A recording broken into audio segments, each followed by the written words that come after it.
नमस्ते, प्रणाम, जय माता दी। Welcome back to my channel Ayushi world. तो आज माँ दुर्गा का 9वां दिन है, नवरात्रि का आज 9वां दिन है और माँ दुर्गा की 9वीं रूप थी माँ सिद्धिदात्री। तो माँ दुर्गा की 9वीं शक्ति माँ सिद्धिदात्री की हम आज कथा कहेंगे। तो आप मेरे वीडियो को लास्ट तक ज़रूर सुनिएगा। और सबसे पहले आप लोग को बहुत बहुत थैंक यू, बहुत बहुत धन्यवाद जो आपने मेरे वीडियो को देखा और मेरी कथा को सुने। मुझे बहुत अच्छा लगा कि मैंने माता रानी की कथा आप लोगों के साथ शेयर की और आप लोगों ने बहुत ही भक्ति और श्रद्धा के साथ उनकी कथा सुनी। इसलिए माता रानी आप पे, आपके पूरे परिवार पे अपनी कृपा करें। चलिए माँ की 9वीं शक्ति माँ सिद्धिदात्री की कथा शुरू करते हैं। माँ सिद्धिदात्री की कथा करने से पहले उनका मंत्र करते हैं। या देवी सर्वभूतेषु सिद्धिदात्री रूपेण संस्थितः नमस्तस्यै नमस्तस्यै नमस्तस्यै नमो नमः।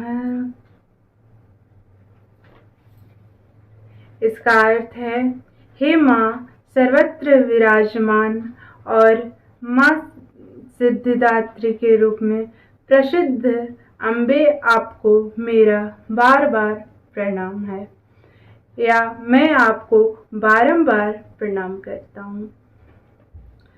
हे माँ मुझे अपनी कृपा का पात्र बनाओ। माँ दुर्गा की 9वीं शक्ति का नाम सिद्धिदात्री है।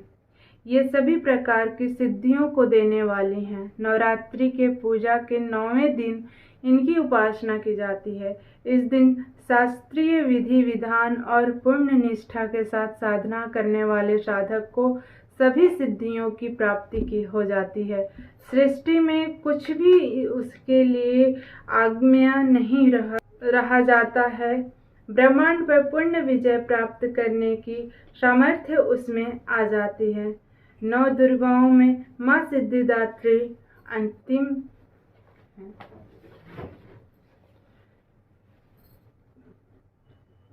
माँ सिद्धिदात्री की 4 भुजाएं थीं। इनकी वाहन सिंह है। ये कमल पुष्प पर भी आसीन होती हैं। ये कमल पुष्प पर आसन करती हैं।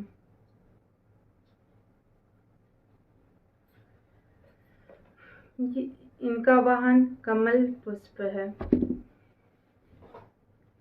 इनकी दाहिनी तरफ के नीचे वाले हाथ में कमल पुष्प है। मार्कंडेय पुराण के अनुसार इनकी 8 सिद्धियां हैं। पहला अनिमा, दूसरा महिमा, गरिमा, लाघिमा, प्राप्ति, प्राकाम्य, ईशित्व, वासित्व। इस वीडियो को लास्ट तक जरूर देखिएगा क्योंकि माता रानी की कितनी सिद्धियां हैं उसके बारे में बहुत ही ज़्यादा और अच्छी तरह से बताया गया है।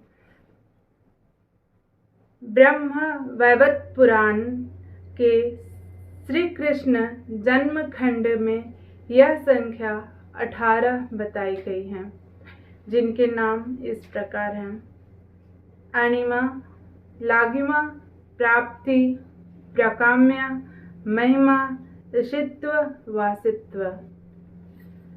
सर्वकामावास्यता, सर्वज्ञ, दुःश्रवण, परकाय प्रवेशन, वक्र सिद्धि, कल्प विच्छित्व, सृष्टि संहार करण सामर्थ्य, अमरत्व, सर्वन्यायकत्व, भावना और सिद्धि।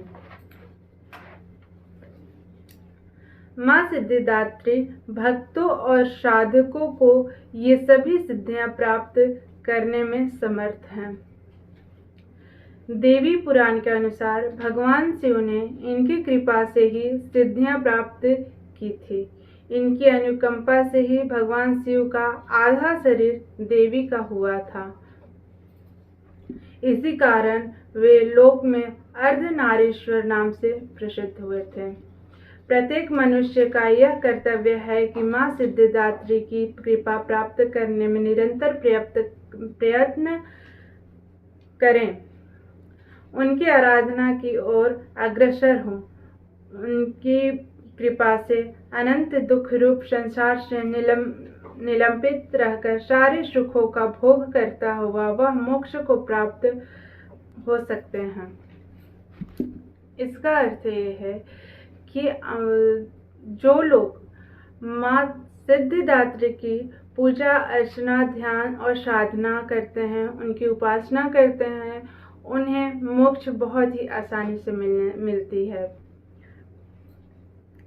सिद्धिदात्री मां के कृपा पात्र भक्त के भीतर कोई ऐसी कामना शेष बचती ही नहीं जिसे वह पूर्ण करना चाहे, और सभी सांसारिक इच्छाओं की आवश्यकताओं की स्पृहाओं से ऊपर उठकर मानसिक रूप से मां भगवती दिव्य लोकों का विचरण करता हुआ विषय भोग शून्य हो जाता है। माता सिद्धिदात्री की पूजा अर्चना करने से जो भी भक्त माता सिद्धिदात्री की पूजा करते हैं, उन्हें के सांसारिक जो भी इच्छाएं होती, जो भी आवश्यकताएं होती हैं, उनकी जितने सपने होते हैं, उसे पूरा होने से कोई नहीं रोक सकता।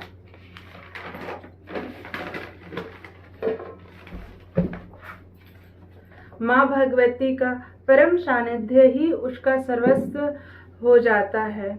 इस परम पद को पाने के बाद उस अन्य किसी की वस्तु की आवश्यकता नहीं रह जाती।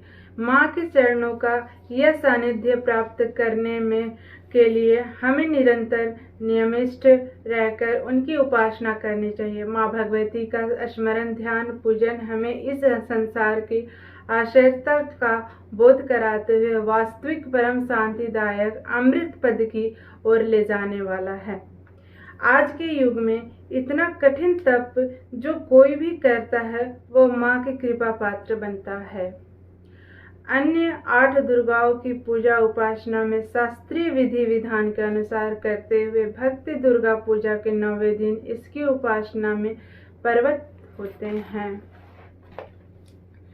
इन सिद्धिदात्री मां की उपासना पुण्य कर लेने के बाद भक्तों और साधकों की लौकिक परलौकिक सभी प्रकार की कामनाएं पूर्ति हो जाती हैं। 9वीं के दिन मां सिद्धिदात्री की पूजा की जाती है। देवी के इस स्वरूप को हेतु ग्रह की स्वामिनी माना गया है।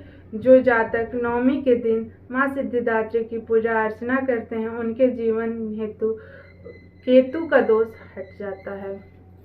ये थी मां सिद्धिदात्री की कथा। आपको मां सिद्धिदात्री की कथा और या फिर उनकी सिद्धियां के बारे में जानकर कैसा लगा, आप कमेंट करके ज़रूर बताइएगा। अगर अच्छा लगे तो मेरे चैनल को सब्सक्राइब कीजिएगा। तो कल दशहरा है, तो सबसे पहले आपको दशहरा की बहुत बहुत शुभकामनाएं। तो हम मिलते हैं कल मैं आपको दशहरा के बारे में कुछ वीडियो शेयर करूँगी, तो आप मेरे वीडियो को ज़रूर देखिएगा।